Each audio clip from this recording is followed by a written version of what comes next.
Wilkshire, maunkeapă, ca și toate comunica ministrul Chashi no via. Maunkeapă mașagua prin tona ai cu na mașagua mi chose la ușcă la taco e asta.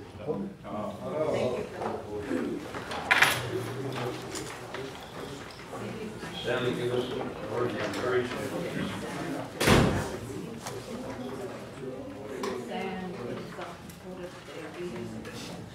Thank you, Chairman. Council, this morning,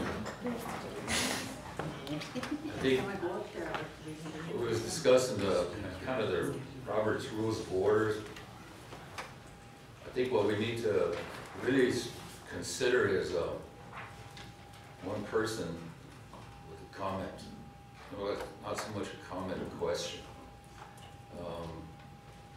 I think if we all take turns at what we have to say, then I think we could get the meetings done quicker, not just for the hearing today, but for all other council meetings that we're going to be going through. As you know, we didn't really get nothing done at Oglala, so that's a good example of the work that's being delayed. So I think everybody should limit their questions, and I think if you listen, you will get your answers from the meetings in itself. The other way, once we ask too many questions, we get out of focus and we get lost in discussion. So anyway, Council, I'd like to kind of recommend that. Maybe we refrain from too much comments and just stick to facts. Thank you. Thank you for that, Stanley. With that, we'll do a roll call vote.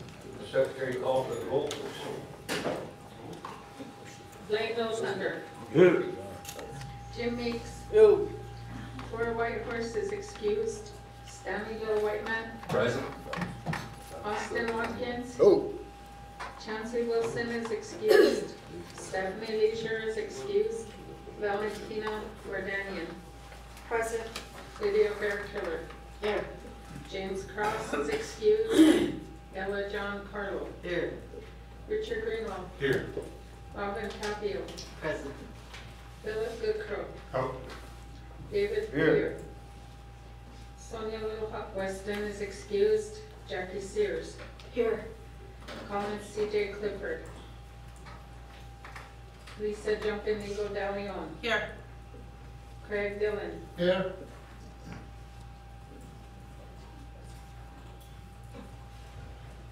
We have 14 present, which constitutes the minimum requirement for a quorum.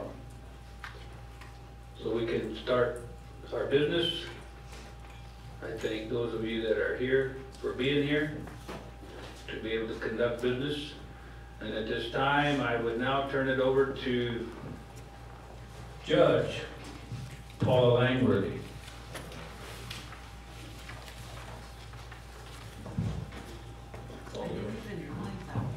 Good morning. It's great to be here. It's always an honor and a privilege to be back on the Pine Ridge Indian Reservation. I appreciate you having me come back up for this. Just to go over a little bit of the rules that we're going to abide by today, I'm going to have the complainant give her side and give her testimony as to what has happened and what her complaint is. I'll allow you time to ask her questions, and then the respondent will have an opportunity to present his case and his rebuttal to the complaint, and you'll have time to ask him questions. Then I'll let the complainant come back and give one final, and the respondent the same, and then we'll go into deliberations. If it's okay with everyone here, I would suggest that we go through lunch so that everybody can be done and get out of here, since we're starting later than what was anticipated. If anybody has an objection to that, let me know, but I suggest that we do that so we can be done. So with that being said, does anyone have any questions before we get started? Is the complainant Up there. Robin? Oh,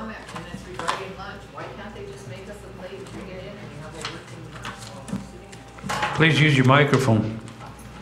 Thank you, Mr. Chair. It's just in regards to lunch, instead of breaking for lunch, why can't they just make a plate and bring it in for us? Thank you.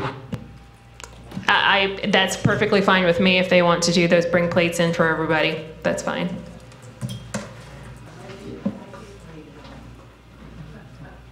Any other questions or comments? Is the complainant and the respondent both here? In that case, if you would like to come forward and present your case.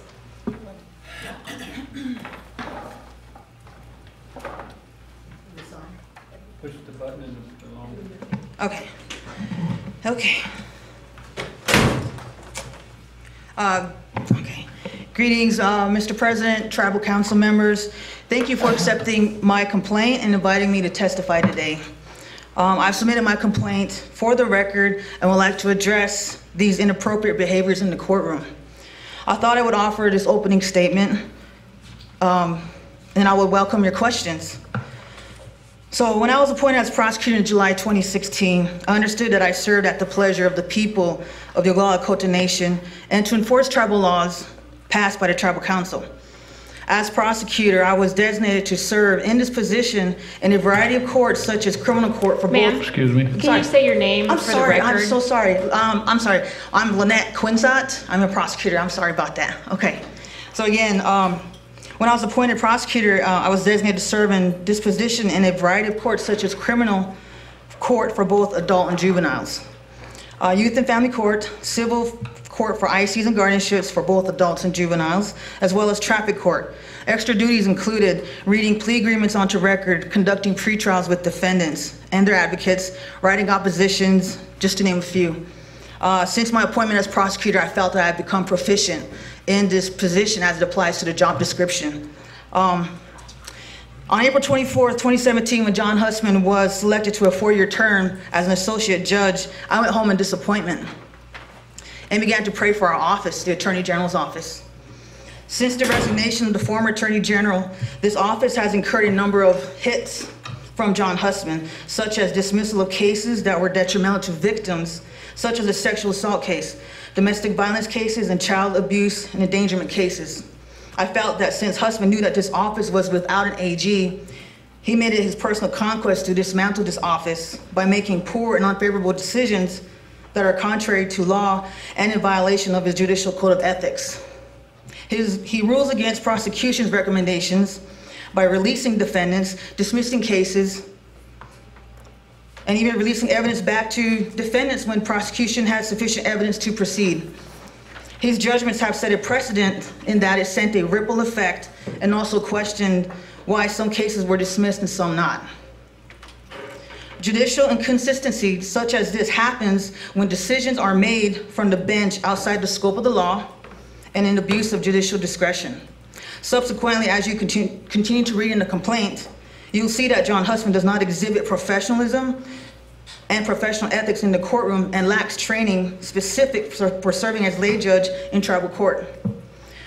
Fundamental professionalism ethics are not followed, such as when prosecution objects, he gives answers such as no and be quiet. And when prosecution continues to ask for a ruling to the objection, he responds with a threat of holding a prosecutor in contempt.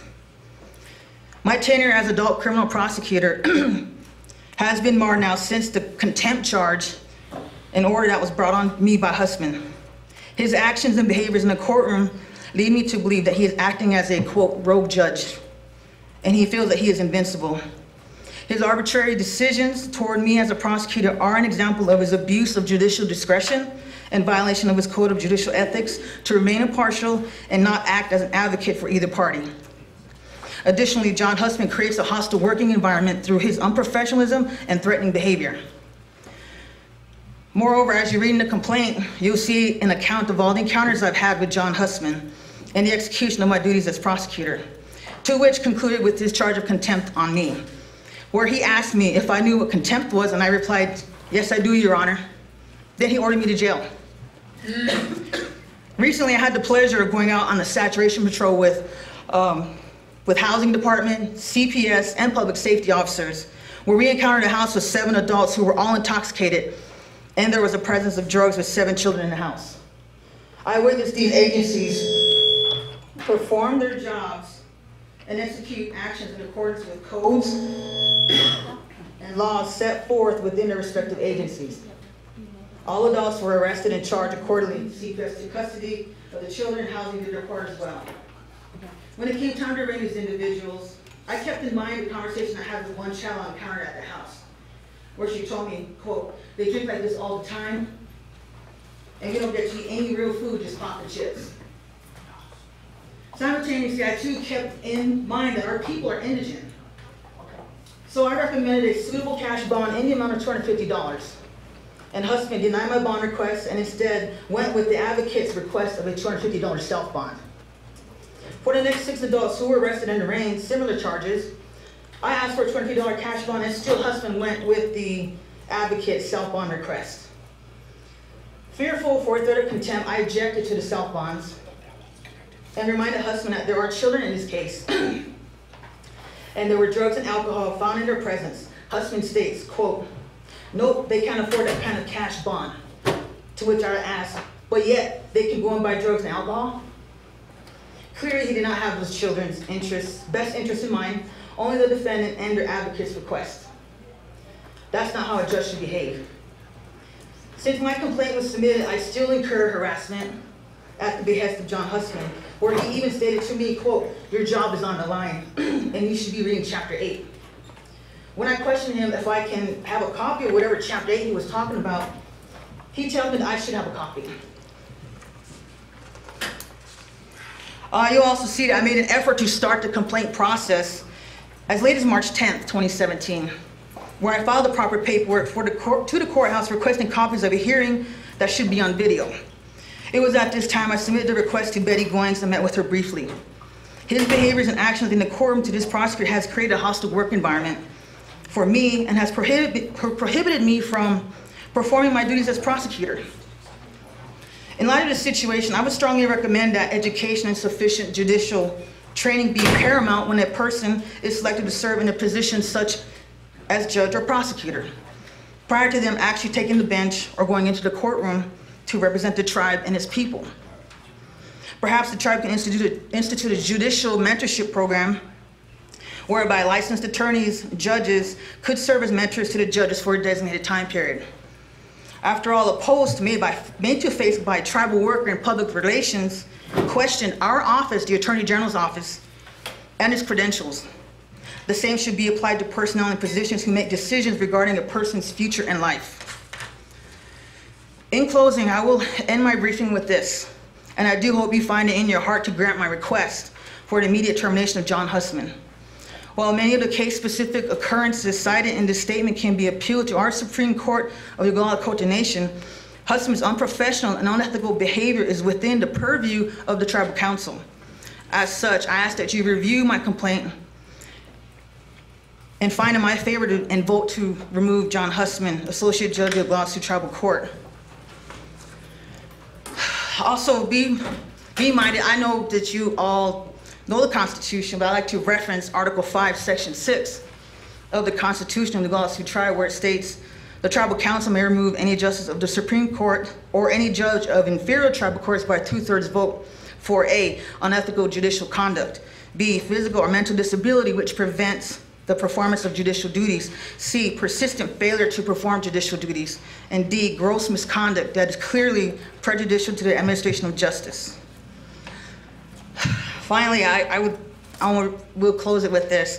A vote to terminate Husband means that you believe in that sexual assault victims' rights and all the victims in the future. A vote to terminate Husband means that you believe in the children's rights. A vote to terminate Husband means that you believe in those domestic violence victims' rights. A vote to terminate Husband means that you believe in your law enforcement and their training.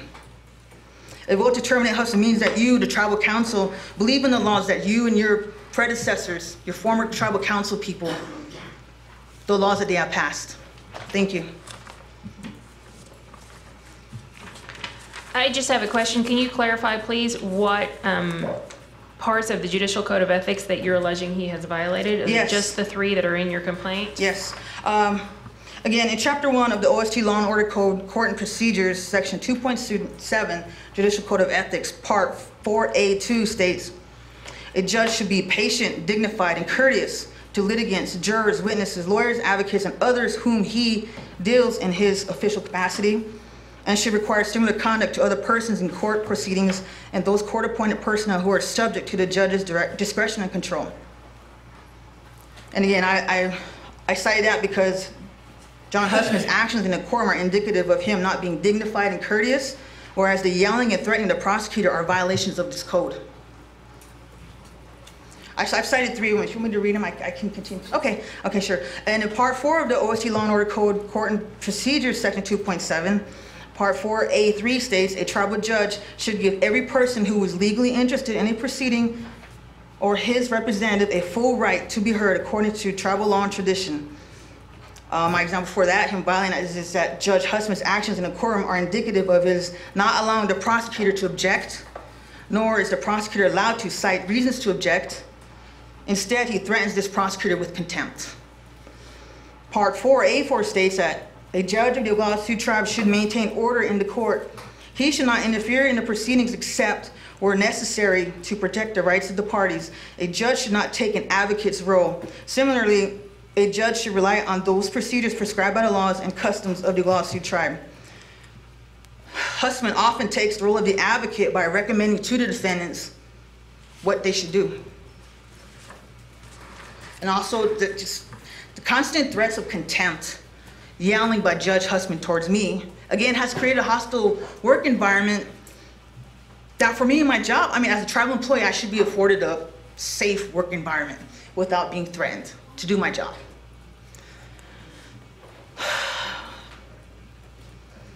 So there are days when I'm in court with him presiding, I wonder what kind of mood is he in? Because you never know. He will be, how can I put it? He will be fair. Other days he will be like, be quiet, no, sit down. Towards me, he treats me like I'm the defendant. It's not right. So again, if you're in a complaint, it is short, but clear and concise, to the point. So those, if you read those dates, you will see what has taken place. I've kept the chronological data of the days since he was selected at the April 24th council meeting. And that first day, when he made a statement about this sexual assault victim, I was like, whoa, I really have to take chronological data now. I have to record everything that he's doing. He dismissed the sexual assault case. And I objected. I said, Your Honor, we have a victim here. I don't care. If you want to, you can file a motion to reconsider. I'll probably deny that too. I objected again. He threatened me with contempt. I stopped. I told the advocate and his client, I said, get out of my courtroom. That's how upset I was. So they left.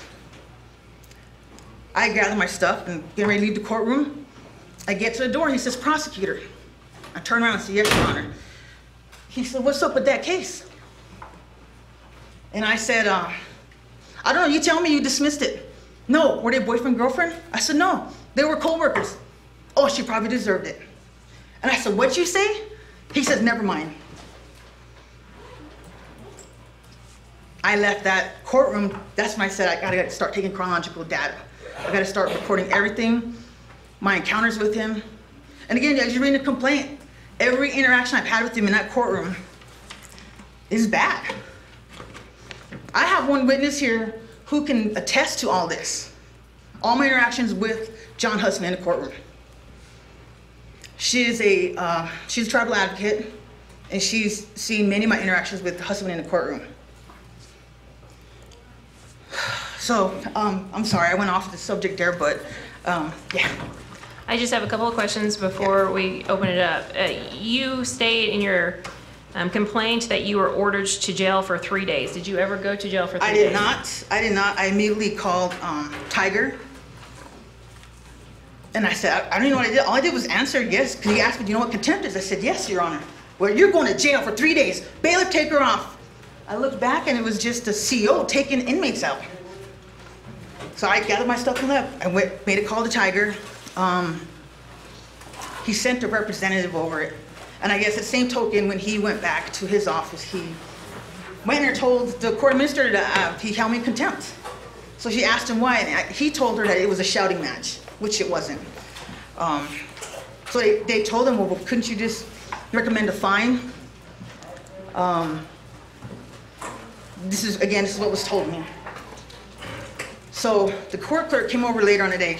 Tiger came over, we talked about it, and Tiger even said that the judge got huffy with him, so he left. He told Betty, talk to him and see what's going on. But the clerk came over later that day. She had the contempt order typed up. He signed the first one. I guess he concurred to a fine. The first fine was $500, which I can't afford that. He wanted it paid by COB that day. The second order said $100 and it would be held in abeyance for 60 days. So I did not go to jail. I believe one of the advocates did go to Supreme Court and told him what had happened. Supreme Court said, tell her to write a motion to appeal and stay, and she won't go to jail. But again, I waited around for the contempt order. Okay. Then the last question I have is, you had requested, it looks like digital copies of court proceedings. Did you ever receive those? I did not. When I submitted that day, I submitted to Betty Goings.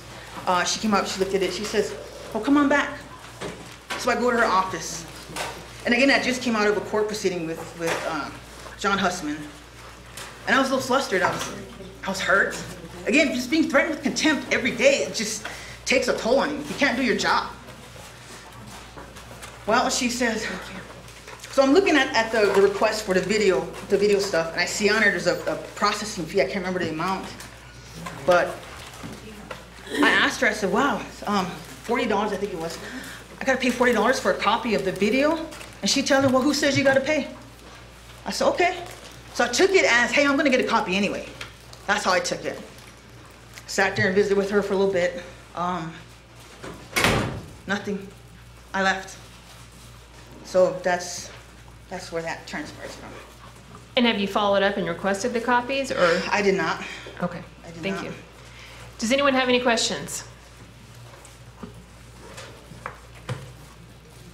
Okay, do you have any witnesses? I do. Okay. I have Carmen Yellowbull. She's an advocate, a tribal advocate, who's in the court every day. Okay, she can come up. Come on up, Carmen.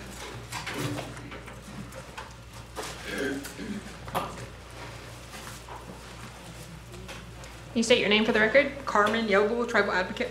Okay, and you can ask her questions to elicit her testimony. Sorry, just get my water. Good afternoon, everybody. Late, I was in court. Okay.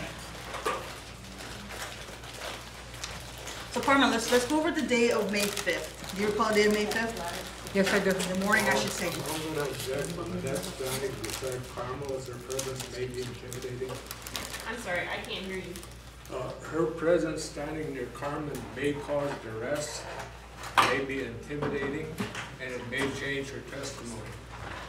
I object to her standing near to the witness.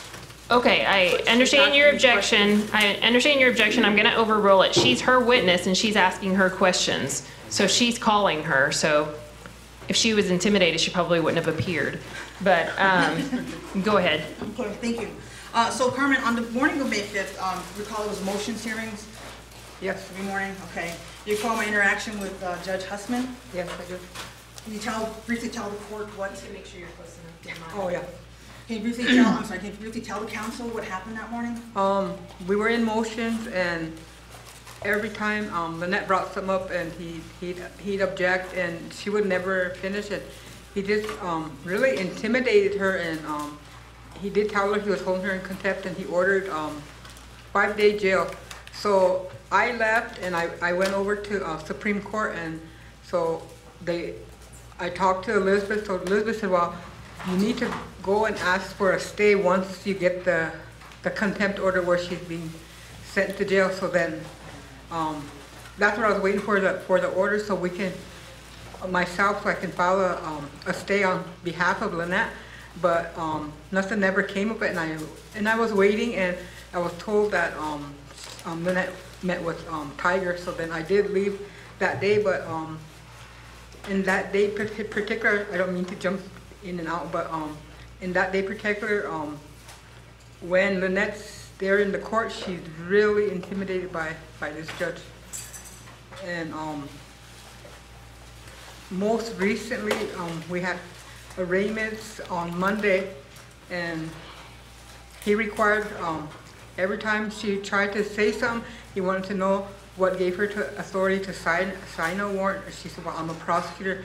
That's what my job is, to sign. He said, well, show me in the code where it says you can do that. So it was a regular arraignment, which usually takes 15, 20 minutes, but that took a whole hour and a half. Each time she tried to speak, he wanted to say, whereabouts in the code, where's it at? So she'd go back to her office, bring that document, and she's the only one that I know gets treated like this. I've never seen any other prosecutor having her show proof of her job description or what her job entails. Thank you, Carmen. Do you have any other questions? I do not. Okay. Does the council have any questions of this witness? Okay, thank you. Do you have any other witnesses? No, I don't. She's probably still at court working. Okay. She's a court clerk, so. Does the council have any final questions? Yes. Thank you. It was stated in there about video footage. Yes. And why are we going to be able to view that? Like stated, I did submit the request, but I've never received the copy.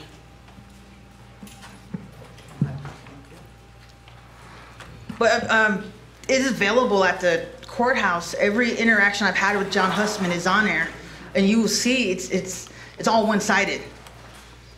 Negative, it's threatening, it's intimidating, you know. But as a prosecutor, I will push forward because that's my job, to enforce the tribal laws and ordinances that the council has passed. So, again, in fear of contempt, I move on.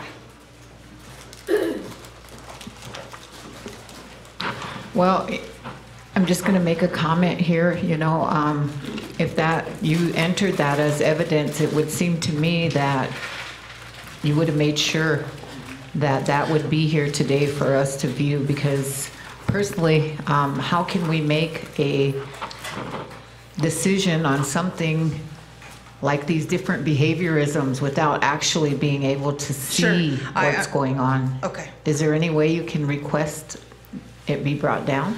Again, the reason why I submitted that as part of my complaint was to show proof that I wanted to use those videos as part of my complaint process. That's all it was for. Okay? Yes. Thank you.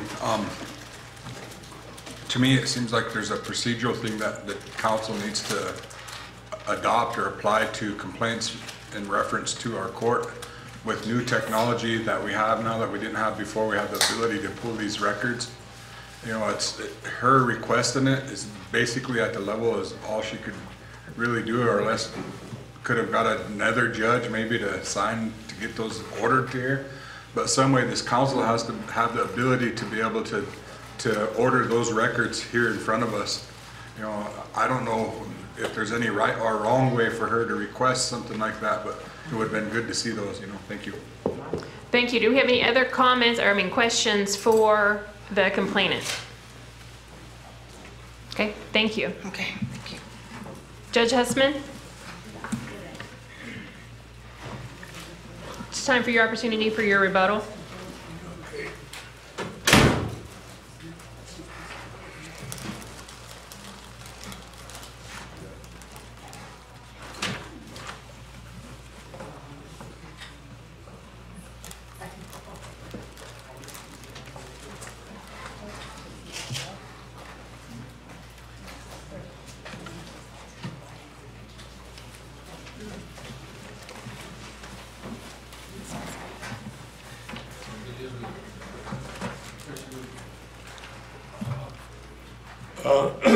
What I wanted to do before I begin was to lay some foundation by citing some history. Sir, Judge, you state your name for the record. Oh, I'm sorry. My name is John Hussman. I'm an associate judge for the Oglala Sioux Tribal Criminal Court, and that's where that's my duty station, so to speak. That's where I preside.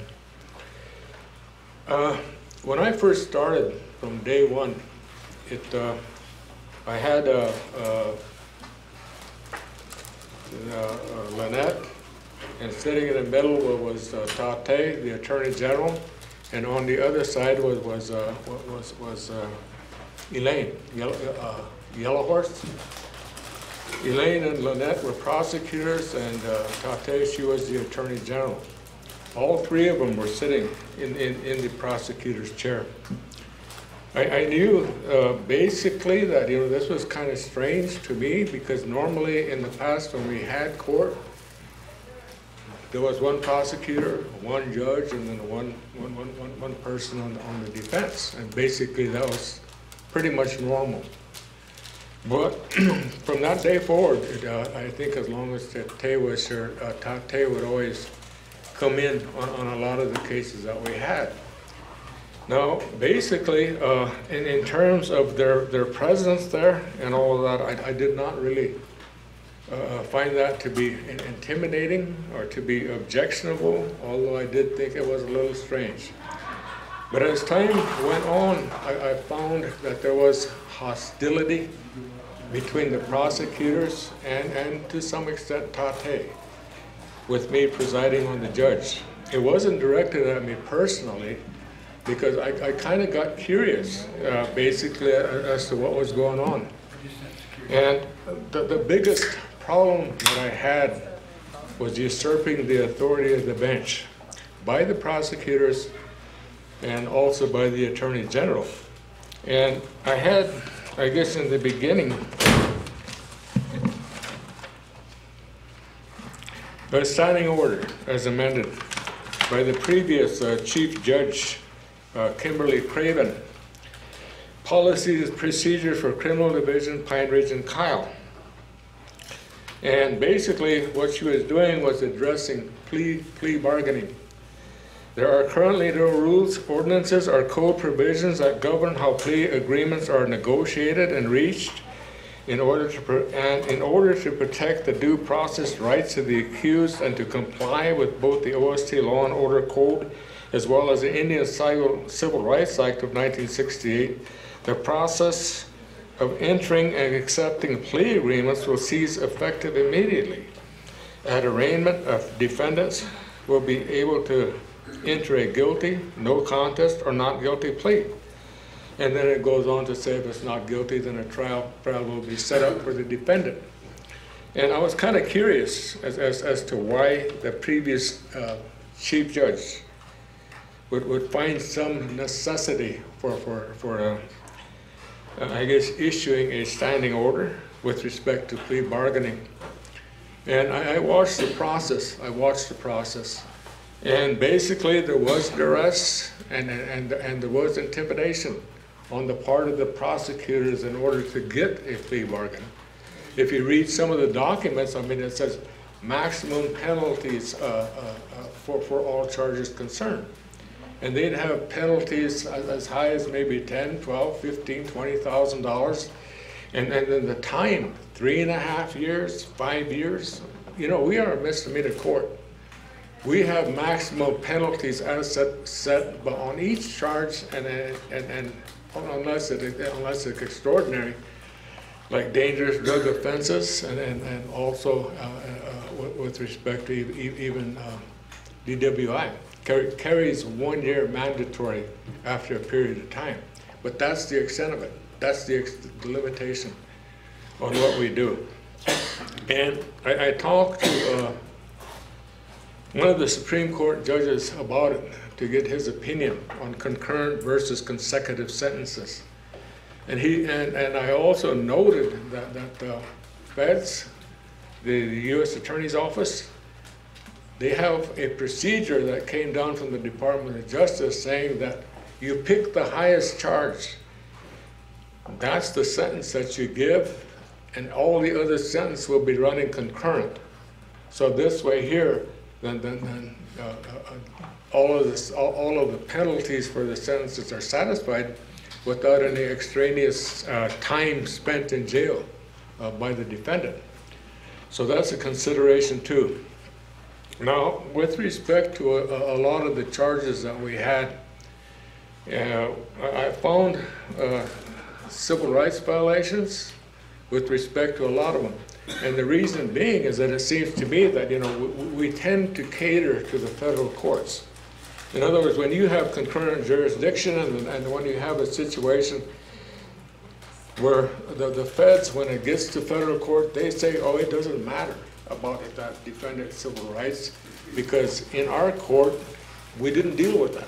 The previous sovereign dealt with that, the Oglala Sioux tribe, and as a consequence, if his rights are violated at the tribal level, then in federal court it doesn't matter because we don't have to pay attention to that. And basically, they do have that attitude, which I find in tribal court is contrary to what we're trying to accomplish there. And by that I mean, if we don't, I mean, it's in our constitution, the constitution of the tribe, that the civil rights, that people, they do have civil rights, especially the Fourth Amendment. To be free from search and seizure without probable cause. And probable cause basically is not, it doesn't even have to be true. It's just that what the police officer believes or what the prosecutor believes at the time that the accusation is made. And basically, I mean, it can be totally false, but it's the impression that they have at that time. Now, there's a vast difference between probable cause and proof beyond a reasonable doubt. My objection to the prosecutor signing the complaint is that when it came to trial, there was no backup documentation. There was no statement signed by witnesses. There was no evidence. Nothing.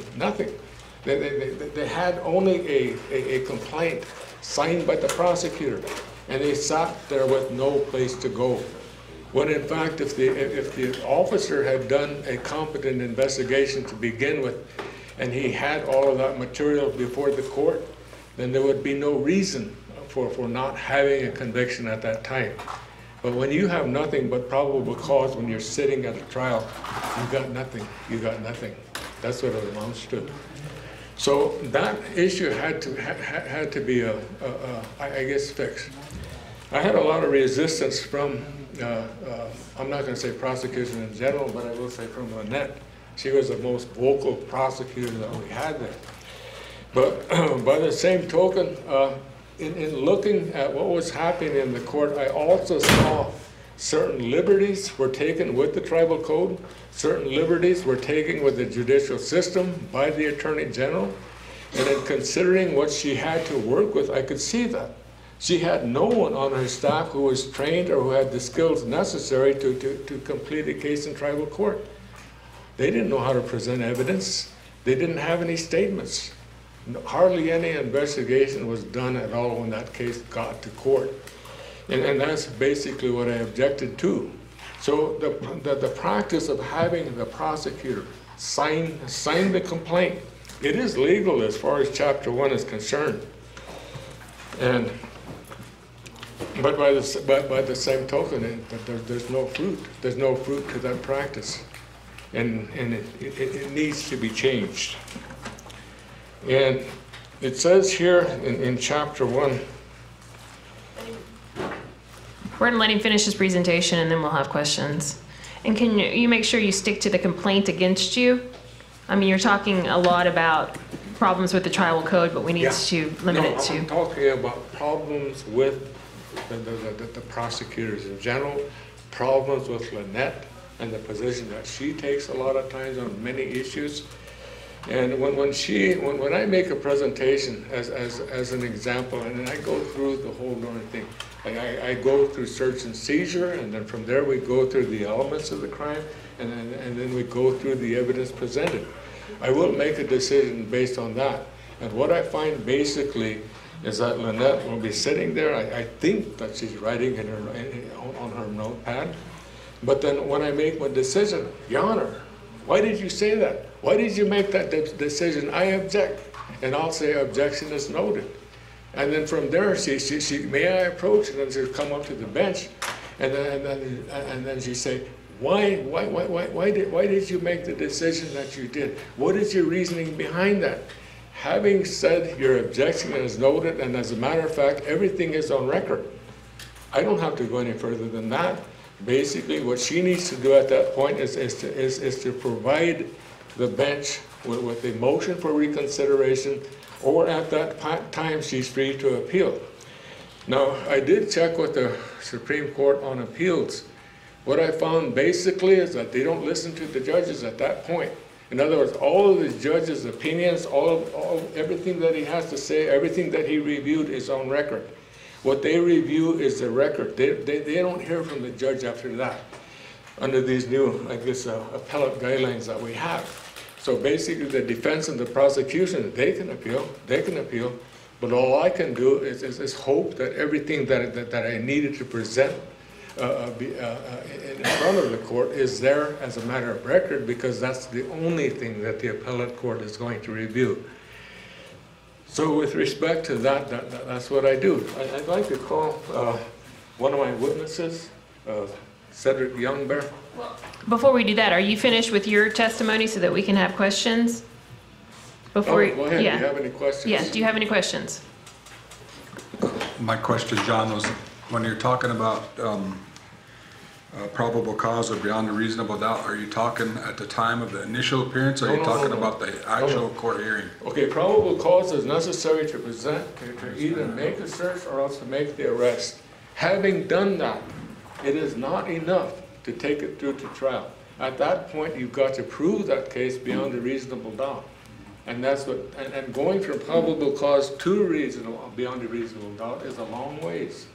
My question is, when you're talking about that, was that at the initial appearance after an arrest, or was that at the actual hearing when everything is supposed to be collected? At the trial. At the trial. Okay. Yeah, I mean, I'll accept anything as long as it's reasonably presented and it is the impression of the officer at the time of arrest and it's contained in his initial report, incident report.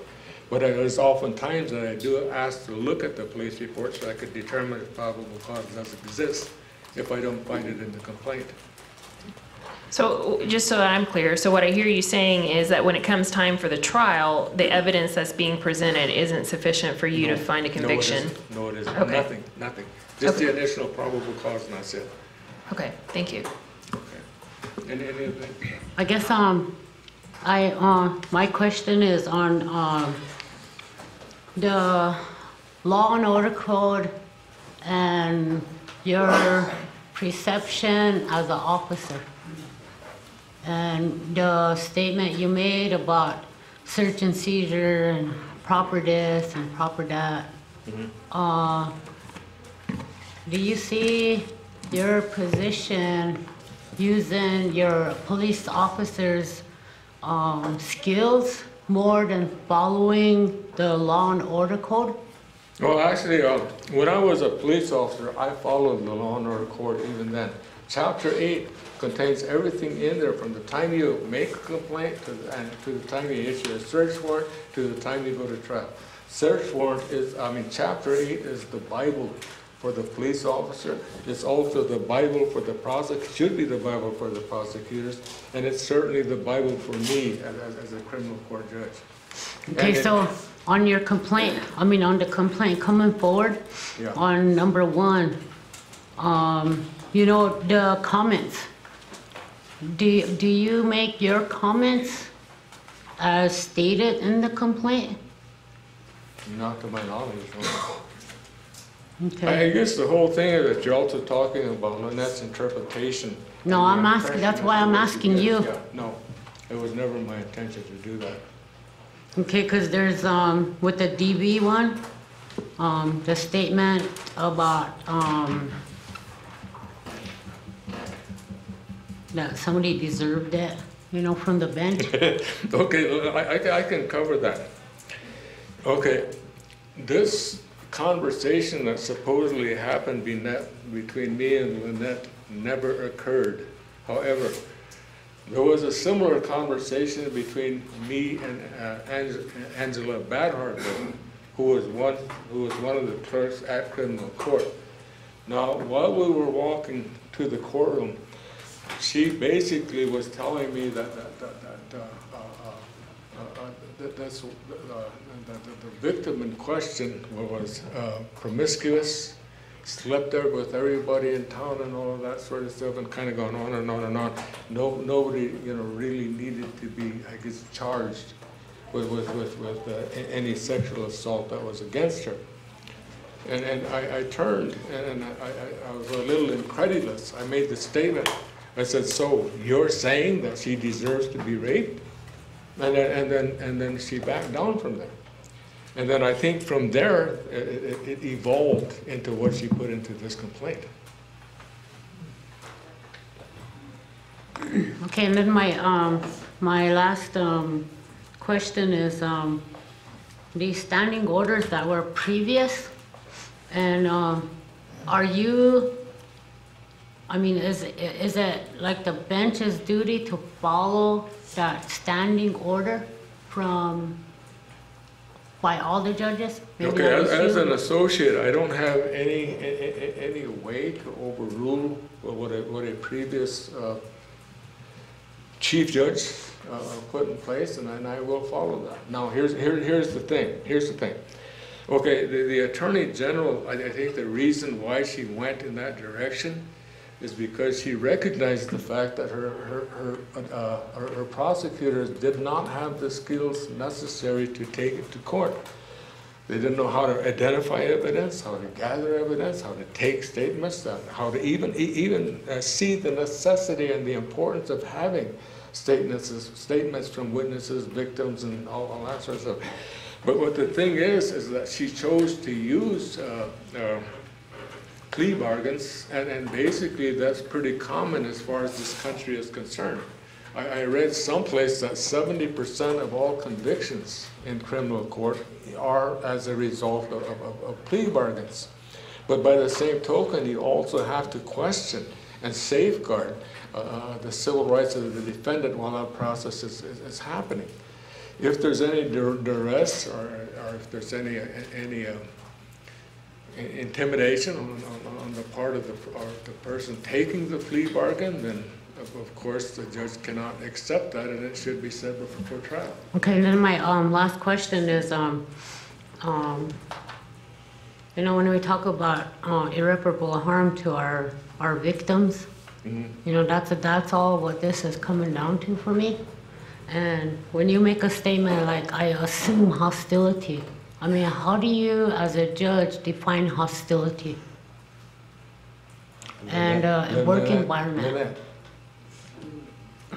I mean, well, what do you mean? Because I could assume hostility on all my coworkers, and yet I don't try to be fair and reason with them. Let me stop being facetious. Sir, you need to stop interrupting, please. Okay. Let her finish her question.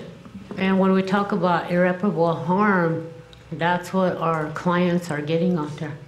Some of these victims, I'm just reading this, and I would have really liked to see that video, because this hearing right here is pointing fingers, and the complaint is in writing, and his comment or to the complaint is not real clear on the specifics of this, and I would have really liked to see that video. And I was gonna wish that our attorney here can request it. I'm sure he could get here within 10 minutes because it was requested. But that's my comment. But I was looking at the when we talk about for me, the difference between a police officer and a judge, and the code is there, and if the prosecution is not able to present a case and a decision is not made, we're hurting the people, and this irreparable harm that's happening to them, because the conflicts between a judge and a prosecutor, and these trials, I don't know how much of the rights we are actually violating between a judge and prosecutor in the courtroom. And how many of these cases actually went to Supreme Court, do you know? I believe that what we're talking about basically is a conflict with the prosecutor's office. I have never ruled on any case based on any of the issues that we're discussing. And as far as they are concerned, I mean, I have no problem with dealing with those cases based on the evidence that's presented. Now, if the evidence isn't there, then I think under the what is it, Family Violence Act, or it states in there that the only way that a charge of 99.2 or spouse abuse can be dismissed is if the prosecutor states that their case is insufficient to proceed to court. In other words, it's not my decision to make. That's the prosecutor's decision. Okay, and then I didn't get my answer on the hostility. There was 3 women named as prosecutors, and I mean, as a judge, to feel hostility and not be able to define it is kind of, you know, my question. Yeah. Okay, basically the thing is that going back, I guess, to chapter 1. Okay, it states in here, since that was quoted before, Judicial Code of Ethics. Who is bound by this code? This code applies to the following persons. Anyone, whether or not a lawyer, who is an officer of the Oglala Sioux Tribal Judicial System and is performing judicial functions, is a judge for the purpose of this code. All judges should comply with this code except as provided below. So basically, when you're talking about a code of ethics and all of that, you're talking about the activities of the prosecutors, of the defense attorneys or advocates, and all of that, and probably even the clerk of courts, in as much as they do exercise some authority within that courtroom. Councilwoman Jumping Eagle. Good afternoon, Tribal Council. I would like to request to see the records, the recordings or the recordings or the video if there's any video, and also request to have Angela to come down because her name's stated in 4 of the complaints out of 6 of them. Mm-hmm. So it is pointing fingers, and I think that we need to hear from her what she has to say about this. Thank you. Thank you for that comment, and I will point out that at this point in time you have a hearing and you have a complainant that was notified of the hearing, and the onus is on that person to present all of the evidence necessary for you guys to make a decision. So your decision today is going to be based upon the evidence that you hear today that's presented to you. If you don't feel like there's sufficient evidence, then that's something that we'll talk about in considerations. But the onus is not on the council to ask for additional evidence. It's to make a ruling based upon what you hear today. Councilman Goodcrow. I have basically two questions that you can answer. Please use your microphone. I have basically two questions you can answer yes or no. Have you, as stated in there, in this constant threat of contempt towards Lynette? Constantly? Yeah, the constant threats of contempt and yelling by Judge Hussman have created a hostile work environment. You kind of generalized it, but you did kind of say, you kind of went around it a little bit. Yeah, I have cited her twice for contempt. On the first time, all I wanted to do was to give her a message.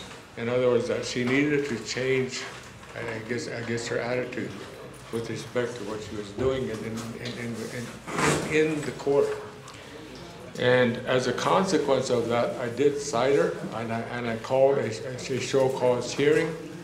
The day before the show cause was to be held, I notified the Attorney General that I was going to dismiss the charge. And the reason being is that that's all I wanted to do was to send her a message. Now, that kind of helped things out for maybe a month or so. And then she started again becoming very boisterous. and very confrontational in the courtroom.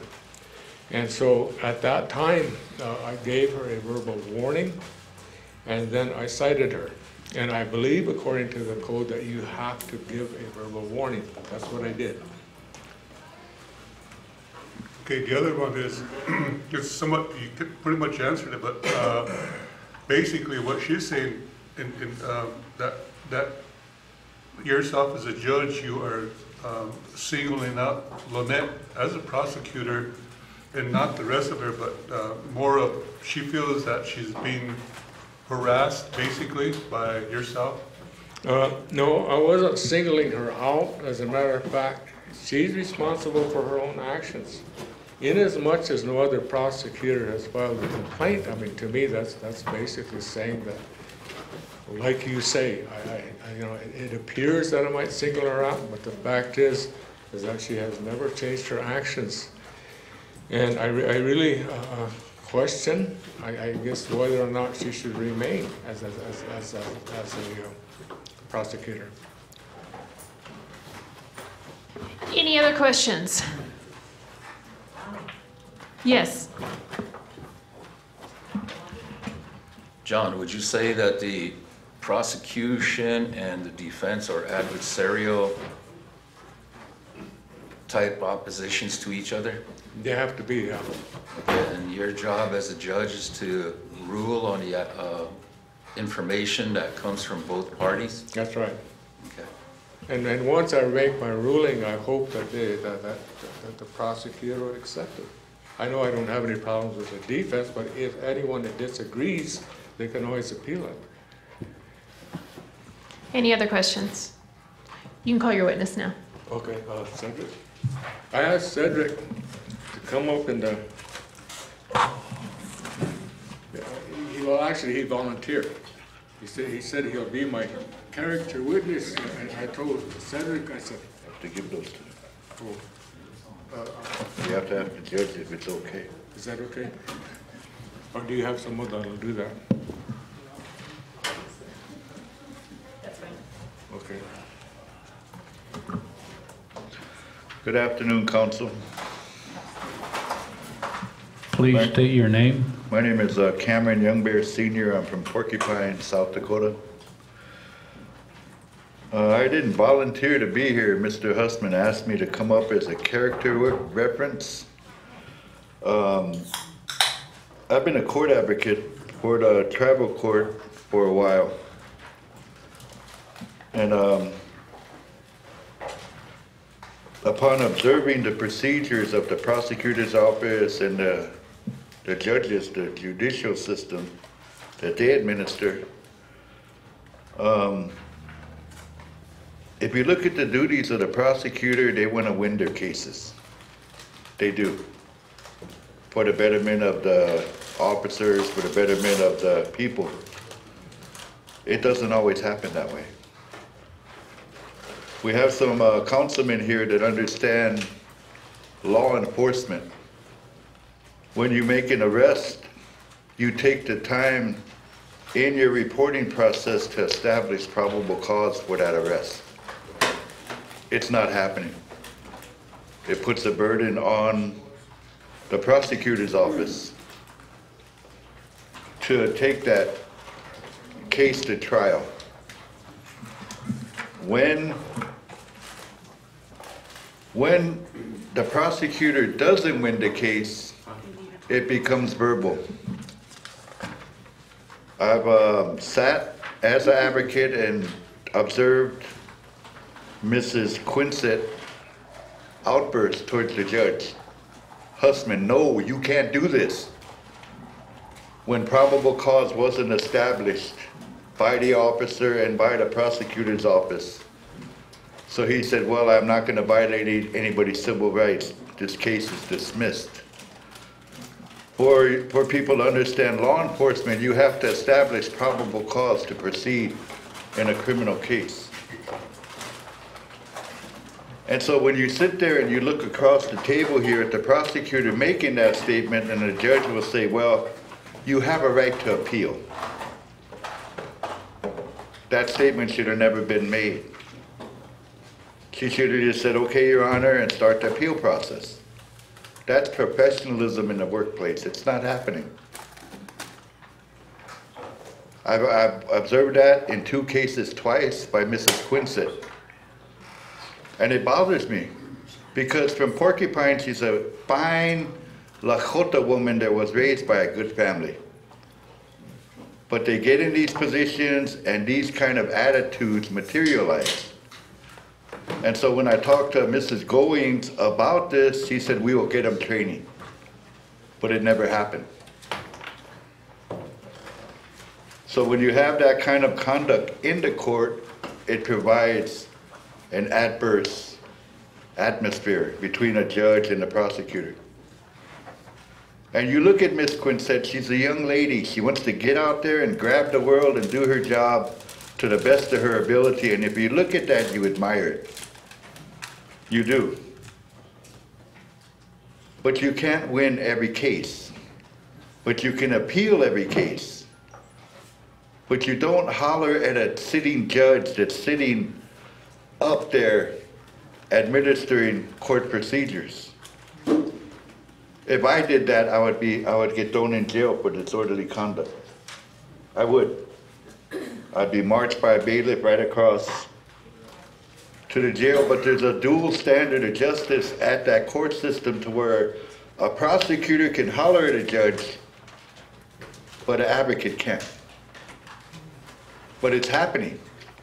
I'm sitting there watching it, and I look up and I say, God, give this young lady some patience and give her some wisdom and let her understand this procedures that if you lose the case, you appeal it. You go on to the next step. If you don't like the judge, you ask for a change of venue because you don't like the judge. You ask why you don't like the judge, and then another judge will grant it and he'll hear the case. There's procedures that you follow in that court over here, and it's not happening. And Itancha, little white man, knows this. I don't know who's reviewing that court system, but it's going to come up that all these little discrepancies are happening. And we're sitting here in front of you today because of this. And I apologize for having to stand in front of you today and tell you what's going on there, but it's happening. I'm not saying that what this judge is doing is correct because I don't interact with him on a daily basis because they have 3 different judges there and I have 3 different types of cases. So I'm not always in front of him. But in the 2 times that I represented a client, those outbursts were made. No, you can't do this to a judge. Somebody you hired to administer that court. That loud. And I'm sitting there thinking, whoa, come on now. Young lady, just slow your roll. But that's my testimony to the council at this time. I have a question for you. Have you ever heard of Judge Hussman threatening to hold someone in contempt of court for an objection made prior to his ruling? The only 2 things that I have that were adversely happened is what I testified in front of this body. I've never heard him try and hold anybody that I was in the courtroom with in contempt. No. Okay, thank you. Any questions? I don't. Okay, we'll get to you next. But it sounds like you haven't been at every court session to respond properly. It turns a good crow, no, I haven't. Only in I'm testifying in the experiences that I've had at the courthouse. Yes, that's correct. Councilwoman Bear Killer. So Cedric, was you ever in the courtroom with other judges and Lynette as the prosecutor? Yes, in a juvenile court. Okay. With Judge Bart. Okay. Yes. And how were those proceedings? Good. There was no outburst. There was no, we won some, we lost some, but it wasn't unprofessional type attitude, no. Okay. Thank you. Yes. Cedric, in these two instances where you sat in the courtroom and heard these outbursts, how did the judge respond? That you can file an appeal. Both times? Yes. Any other questions? Yes, Sears. In the court proceedings that you had attended, you know, under Mr. Hussman, Judge Hussman, have you ever witnessed him making any kind of comments like stated in these proceedings, stating on these complaints? I don't have a copy of the complaint in front of me. I can't. I think one of the ones that on April 25th, 2017, you know, the one that Ms. Bearkiller had brought up earlier about a statement, you know, that the judge said on a sexual assault case that, well, maybe she deserved it. You know, those kind of comments, have you ever heard anything like that during a proceeding? No, I've only experienced him either finding the defendant guilty or not guilty, and then that would be the end of the case. I've never heard anything of that nature, no. Okay, thank you. You're welcome. Ms. Tapia. Thank you. My question to you, Cedric, is have you ever witnessed or heard a judge using foul language on the bench? By that, I mean cuss words, derogatory words. There's 3 judges currently sitting, and then 1 in Kyle. And no, I haven't out of any of them. There's Little Hawk, there's Hussman and Bart here, and Montlow and Kyle. And I've never heard anything like that, no. And that's in reference to a court proceeding? Yes, that's correct. Thank you. Any other questions? Thank you for your testimony, sir. Thank you. Judge Hussman, do you have anything further? Yeah. Okay, there's one other thing that I wanted to cover.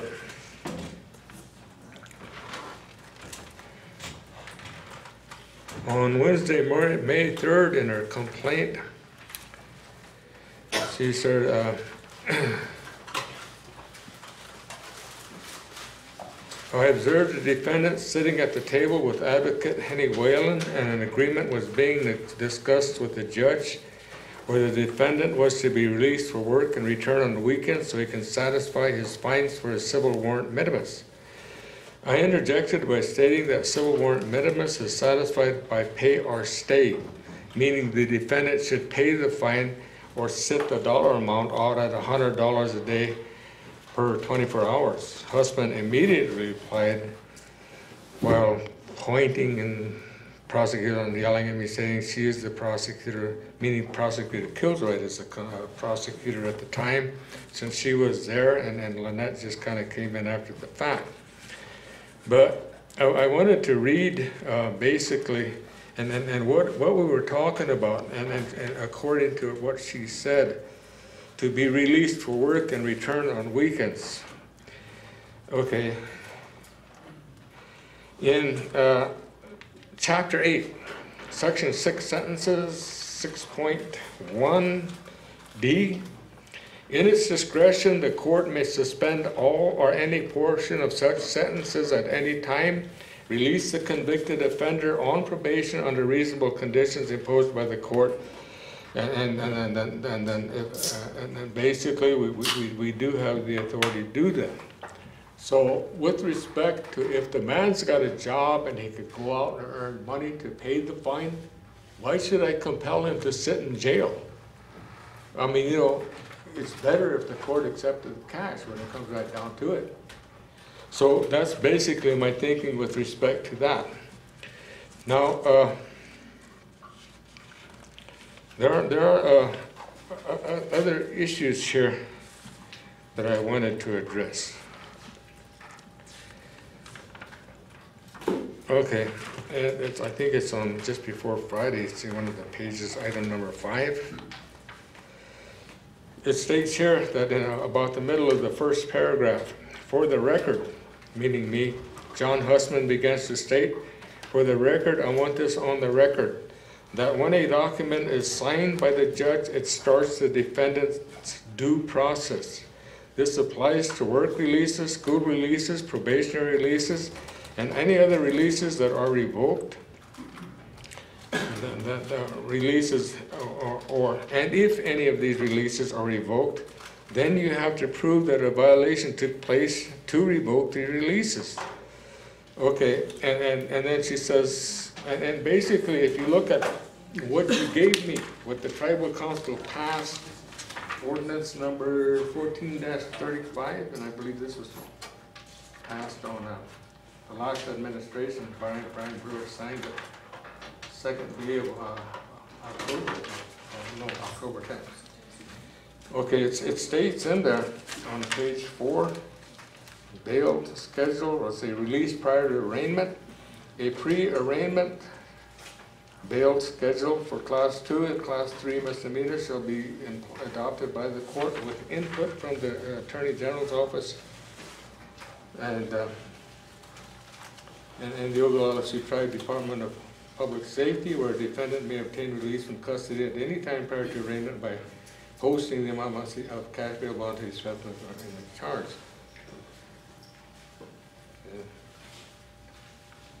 Exception to release prior to arraignment under no circumstances shall, let's see, I'm on the wrong page, I'm sorry. Okay, last page, last paragraph of page 5. There shall be no TRs, let's see, it says a temporary release is a court order signed by a judge authorizing the release of the defendant prior to arraignment and without the posting of bail bond, whether cash, CVB, bondsman, or personal recognizance. And then it states on the circumstances justifying an emergency TR waiving the mandatory 16-day requirement as set forth the court rules as follows: emergency medical releases, funeral releases, work releases, spiritual, ceremonial releases, release at the and I think education is a part of it too. But the thing is that that was I was getting to, because that was my authority according to that resolution and ordinance. And then it goes on. It says, I then asked Hussman, can you be specific as to what case you're talking about? I asked this because Hussman's grandson, John Hussman III, work release was recently revoked due to violations committed during his work release. Hussman then responded, no. Shortly after we completed the review hearing, Angela Badhart-Bull, the court clerk, stated to me, this is the case we're talking about, and shows me a sticky note that says John Hussman III. Now, the thing about it, bringing my grandson into her complaint, first of all, this was an active case that had not yet been adjudicated. It was still before the court. Second of all, it has since been adjudicated. And when it comes to our grandkids and kids and all of that, at a young age, it's a part of their growth process. They're going to make mistakes. We all did. It's the exuberance of youth, so to speak. People, when they're young, they like to go out and have a good time and all that sort of stuff. Sometimes they get arrested. Sometimes they make mistakes. Well, that's a part of growing up. That's a part of growing up. And I recognize that, and basically, that's all I have to say about that matter. Now, I can bring up such situations relative to the prosecutor's family. I will not do that. But I will state to this body here that Lynette was arrested about a week and a half ago and charged with 546. Now, I've never seen a report on that, but basically it's moccasin telegraph. It gets around to the whole court system. Now, the thing about that 546 is a charge that's reserved back in the old days, where you pick up a common drunk, you throw him in jail for 8 hours, then you kick him loose. That's irrelevant. What she was arrested for after this complaint is irrelevant to this case, and I'm not going to let you go into that. Because she brought my grandson. I'm not going to let you go into that. It is irrelevant. Okay, it's still a fact. Yes. Okay, so the judge, you know, your your concept of how kids grow up and the actions of our youth, because they're so vibrant and whatever, but how much of that is in our code? If it's criminal, it's criminal. That's true. Okay, so do you feel like from the bench, your decisions are based on your thought and your own opinion? Well, okay. Than to follow the law, where if it's criminal, if somebody's charged, you follow the code on making adjudicate that case. Yeah, okay.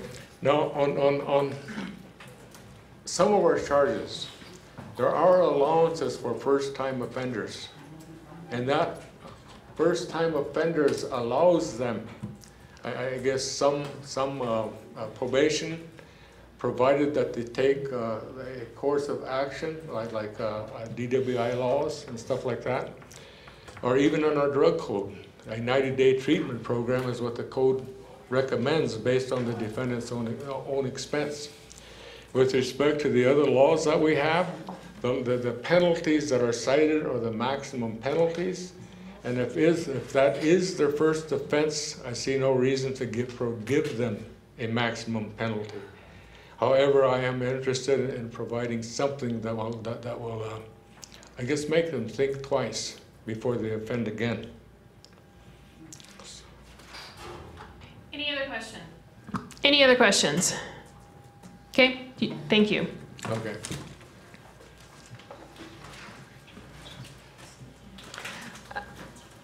You're allowed to come back up and have a rebuttal. Okay, thank you for allowing me to do a rebuttal. First of all, the case that Mr. Youngbear was referring to, it was put it like this, a lot of drugs were involved in this case. And in that case he's talking about, there was a probable cause hearing that was established in February with Judge Husband presiding. We did the whole process. We had the police officer there, we went through the whole procedure. He found that there was enough probable cause for us to proceed with the case. Mr. Youngbear became the advocate for this defendant. I don't think I've seen a notice of appearance in that. So at this hearing, it was supposed to be an evidentiary hearing, okay, where he was supposed to, I guess, motion to suppress some evidence, I don't know. We didn't even get to the hearing. When Mr. Youngbear presented himself to the court, he tells Judge Husband, I did a motion for discovery, and I didn't get nothing. Husband replies, if that's true, and if he did file a motion, I will dismiss this case. I'll declare a mistrial. I'm thinking, we didn't go to mistrial yet. So I'm looking through the defendant's file, to do the file for motions for discovery. Now what you had in there for my request for documents from the court, that's what he had submitted to the court. There is a proper way to request motion for discovery, and it's on a motion paper, okay? I looked through this file, I didn't see nothing. I told him, I said, I don't have it. Mr. Youngbear replies, it's downtown in my office. I said, oh, okay. Well, it's all hearsay then. Husband says, give me a copy of that police report. Okay. So I gave him a copy. I gave him our copy, prosecution's copy. He gives it to his clerk and says, go make a copy.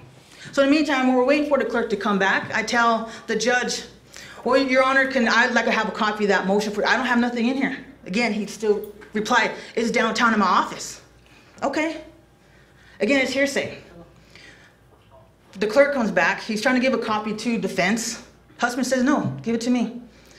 So he gives both the copies back to the judge. Husband hands me the copy that was made.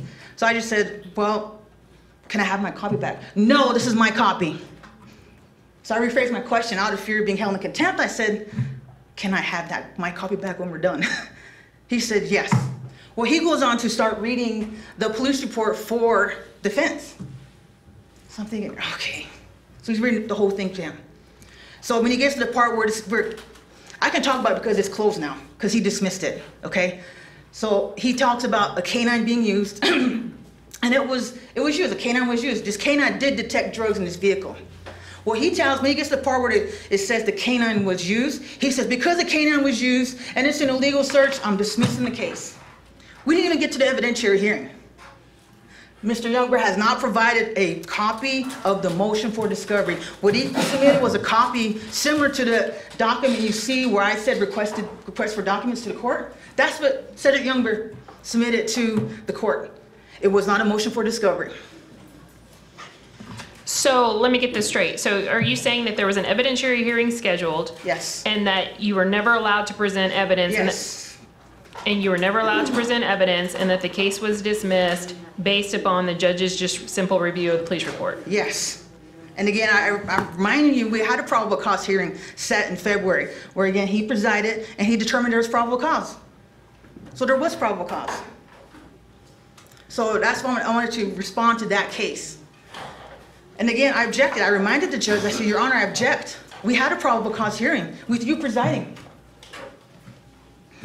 Matter of fact, I did write this up to Tiger in an email. I have my papers. I'll tell exactly what he said.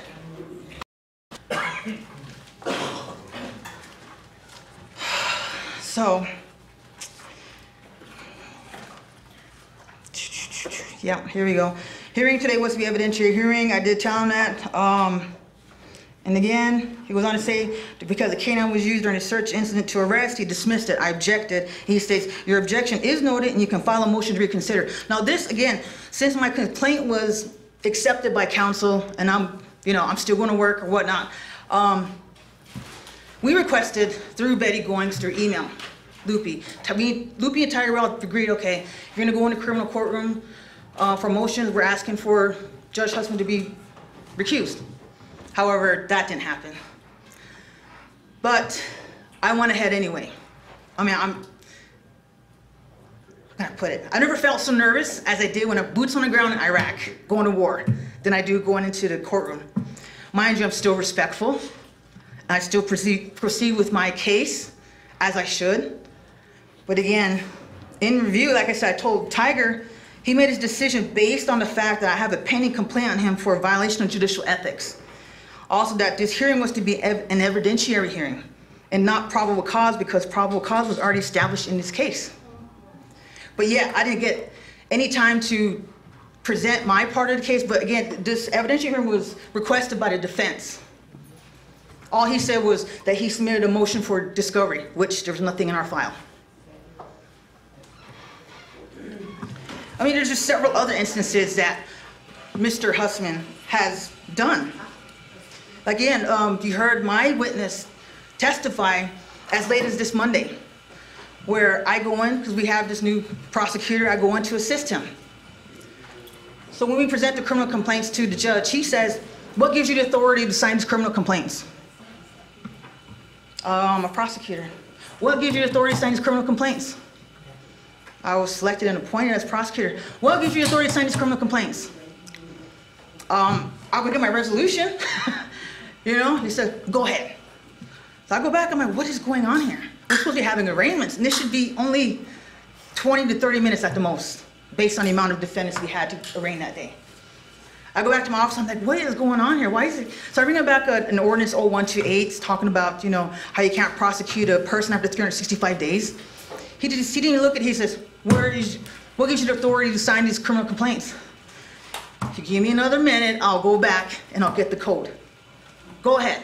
I mean, I'm pretty sure I look like a fool, sitting in that courtroom running back and forth, and he just demanding what gave me the authority to sign these criminal complaints. So I go back, I then call Tiger. I don't know what's going on, Tiger, but Hussman is asking what gives me the authority to sign these criminal complaints. I have that recording. I told him I'm going to record this because this is harassment. So I have it on my cell phone to what had happened after when I got back. So I took back my code. I read chapter 1, section 9, where it outlines the prosecutor's duties. I read that for him, and he says, okay. Then he starts talking about probable cause. He asks to see these police reports at arraignments. He don't have to see them. We're here to hear guilty or not guilty. But he questions your police officers, your public safety. He questions their training. He wants to see probable cause in those police reports because he doubts their arrest. That's your public safety, your law enforcement. But we give it to him because out of fear of contempt, Here you go. So we do it. But right there and then he sees, if in his opinion, that there's no probable cause, dismissed. Right at arraignment. There was drug cases where he returned evidence back to these defendants, $12,000. Dismissing drug cases. That's why I'm like, what is going on here? I can personally attest to plenty of encounters with him in the courtroom. And again, I wish this court clerk showed up today. She was my witness. I'm pretty sure she's still at work. And she can attest to these.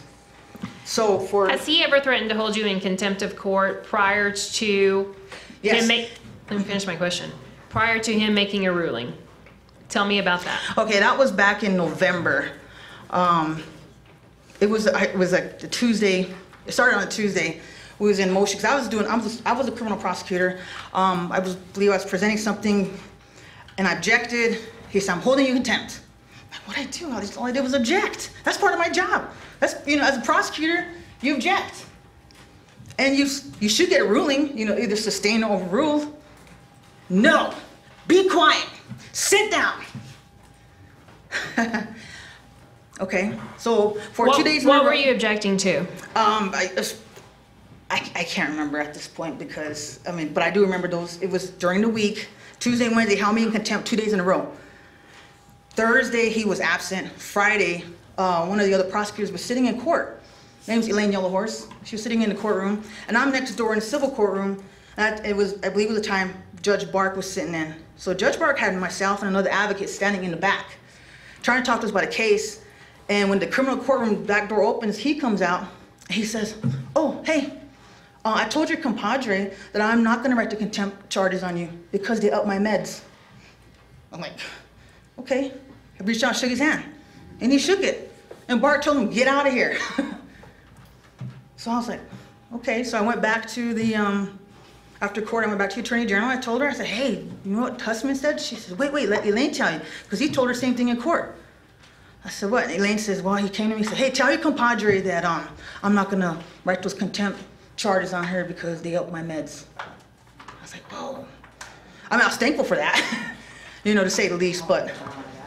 Have you ever objected to the judge after he's made a ruling? Yes. And do you find that to be appropriate? Okay, so I'll say yes, I've objected based on the fact that, I'll give you, for instance, the sexual assault case. Okay, let's answer my question. Okay, yes. Do you find that to be appropriate? If his decision is appropriate, yes. But based on certain decisions that he makes those judgments, then I will object. Why do you think you can object to a judge's decision? That's what the appeal process is for. Okay, because, okay. Well, at that moment in time, when I object, it's because I am fighting for the tribe, and I'm trying to enforce their laws, their ordinances, the codes that they pass. So yeah, I object. Do you understand that there's something called respect and candor to the court? Yes, ma'am. Okay.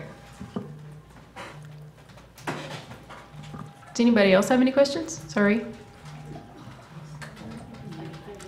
Yes. Do you have do you have the same issue from other sitting judges in our court? No, I don't. Okay, and then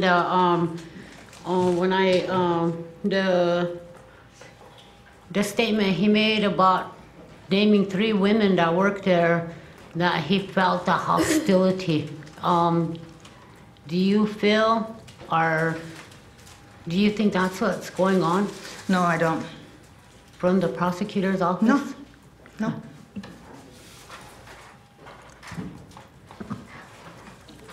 Have you appealed any of these decisions that you're complaining about? Yes, we have. We have appealed one case where he made a judgment sua sponte on an individual while he was in criminal court. He released the defendant, and I just made mention, well, he's got an IC on him. Oh, I dismissed that too. Like, you can't do that, Your Honor. This is a different court. No, I can do that.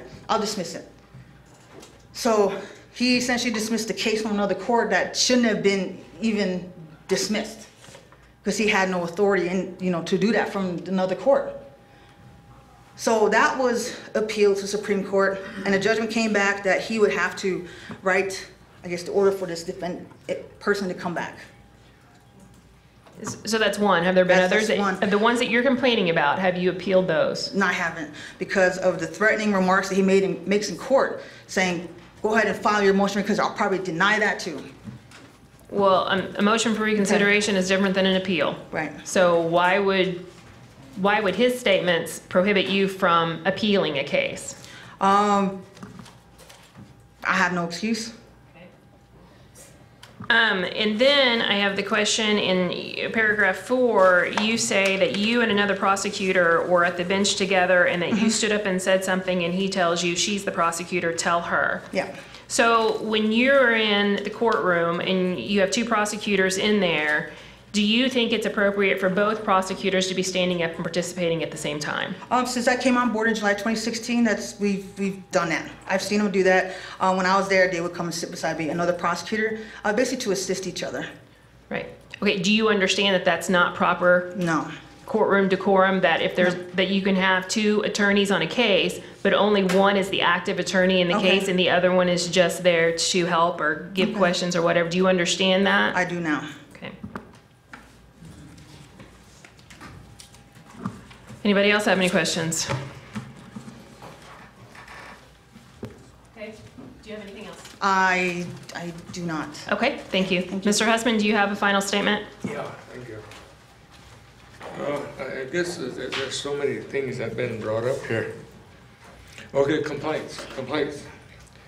I looked on the prosecutorial document and it said, by the authority invested in me by Chapter 8, Section 1-2, I am authorized to sign this complaint and attest that it is true to the best of my knowledge.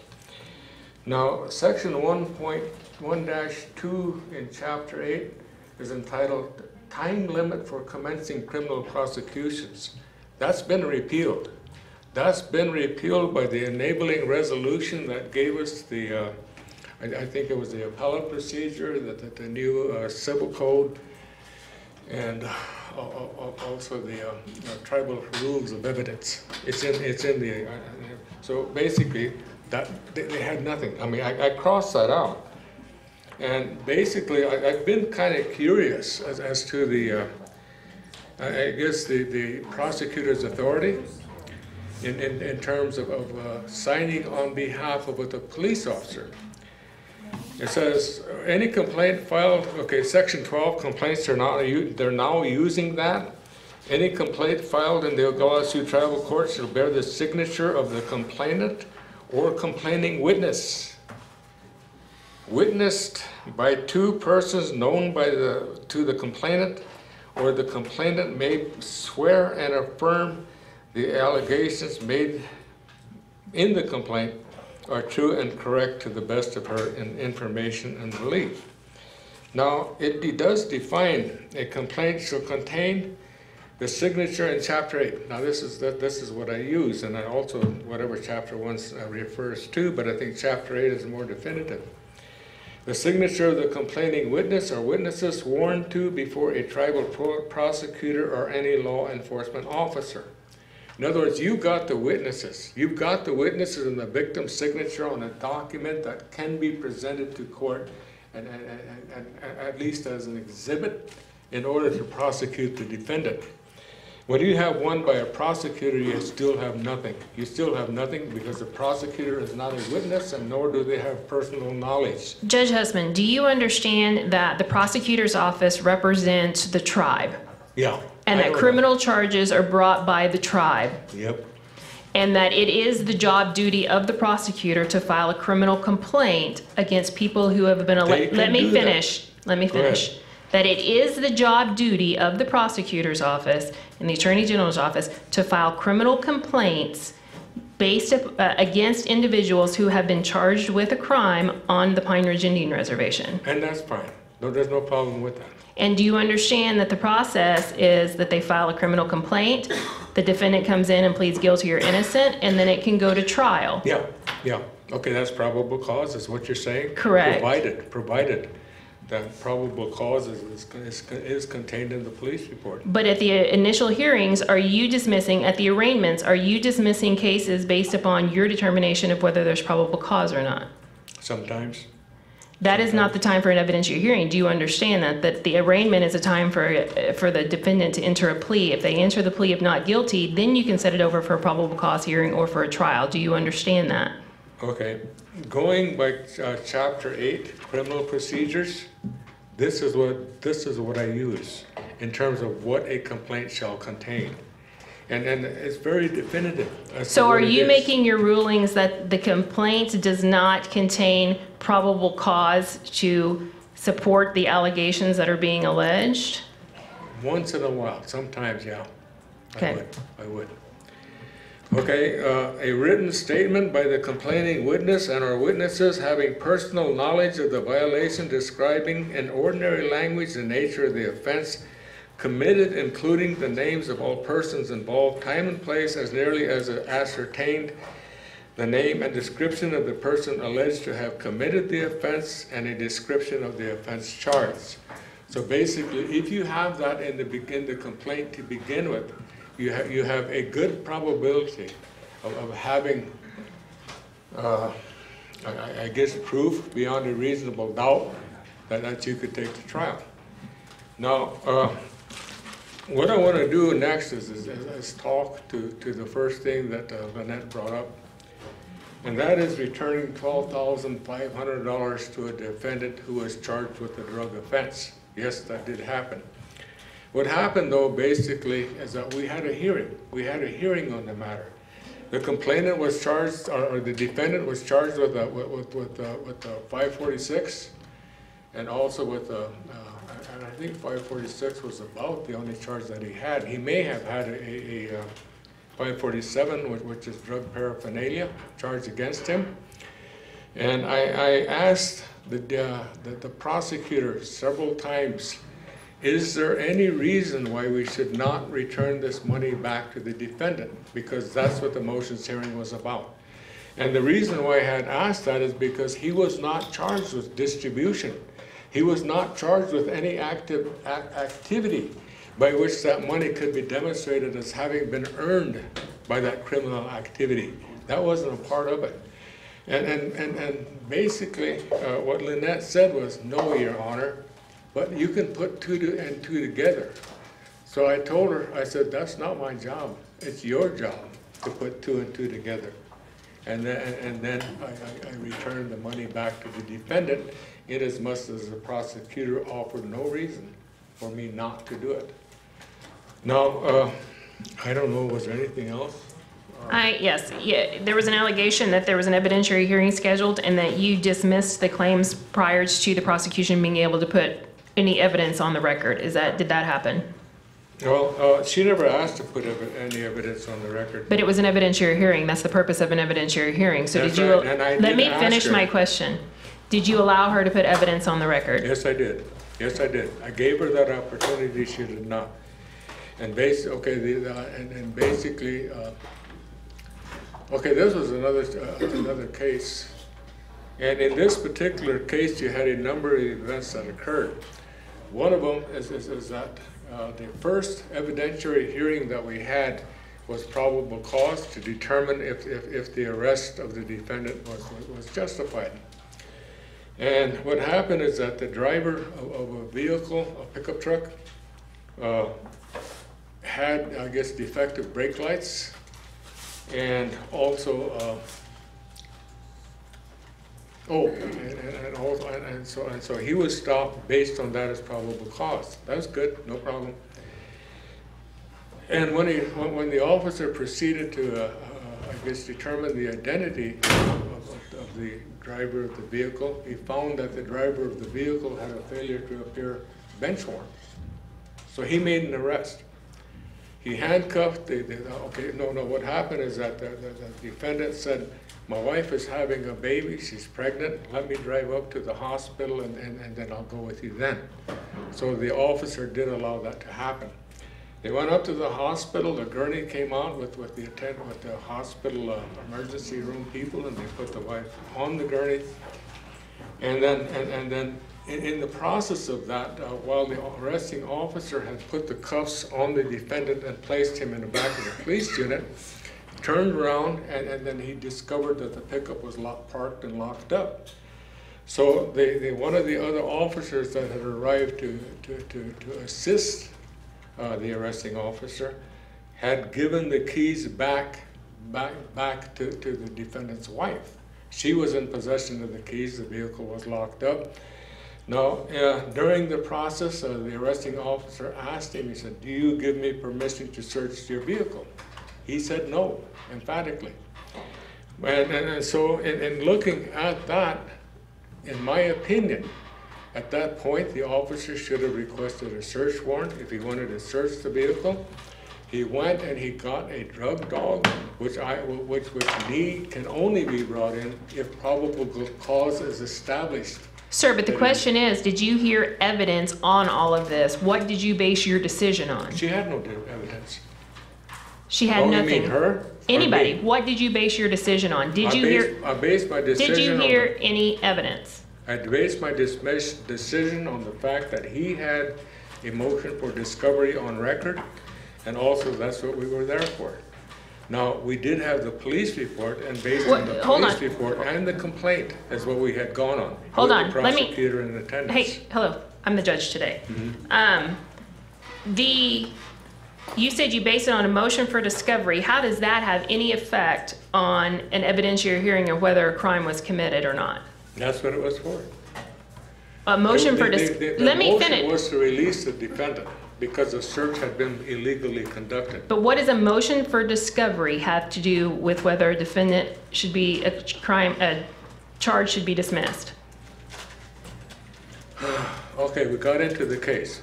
Point by point by point, according to the police report. Answer my question. What you said, you based your decision upon the fact that he had filed a motion for discovery. My question is pointed. What does a motion for discovery have to do with whether a criminal charge should be dismissed or not? That's what we were there for. What was what you were there for? That was the motion. That was a motion to dismiss the case. Again, I don't think you're hearing me. You said you based your decision on a motion to dismiss on the fact that he had filed a motion for discovery. What does a motion for discovery have to do with a motion to dismiss? That's what he had filed. The motion for discovery was previous. We had it as a matter of court record. It was in the files. But my question is, you said you based your decision upon the fact that he filed a motion for discovery. What do the two have in common?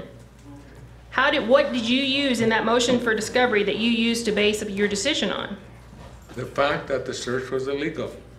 What does a motion for discovery have to do with that? It doesn't. Well, then why did you say you used that as a part of your decision? No, I didn't. Okay. Lynette questioned that there was no motion for discovery on file. I said, in fact, there was, because it was a matter of court record, and the court clerk was able to find it in the record, so she brought it forward. Now, in the meantime, he had a motion to dismiss the case based on an illegal search. Right. I found that the search that precipitated the arrest, and as far as the discovery of the contraband, was illegally conducted. And you based your decision on the illegal search on what? On the police report. And who entered the police report into evidence? I think it was Archambault. Who? Officer Archambault. No, who admitted it into evidence for you to consider? It was a part of his file that was given to me by the court. Okay, but before you can make a ruling, you have to consider evidence, and the only evidence you can consider is evidence that's presented to you either by the prosecution or the defense. Who presented that evidence to you to make the decision? The defense. The defense presented the evidence? Yeah. And did the prosecution present any evidence whatsoever? Not to my knowledge. Did they ask to present evidence? No. Did you give them the opportunity to present it? Yes, I did. And you said, prosecution, do you have any evidence or any witnesses you want to put them Yes, I on? did. And they Yes, I said did. no. That's right. Okay. So I made my decision, and then at that point is when, Your Honor, I object. Why did you make that decision? Stuff like that. And okay, here's the thing. Okay, I guess that's probably as much as I want to go on that. Okay. Do we have any other questions? Okay, thank you. At this point in time, we'll go into deliberation. So if everybody can leave, except for the council and myself.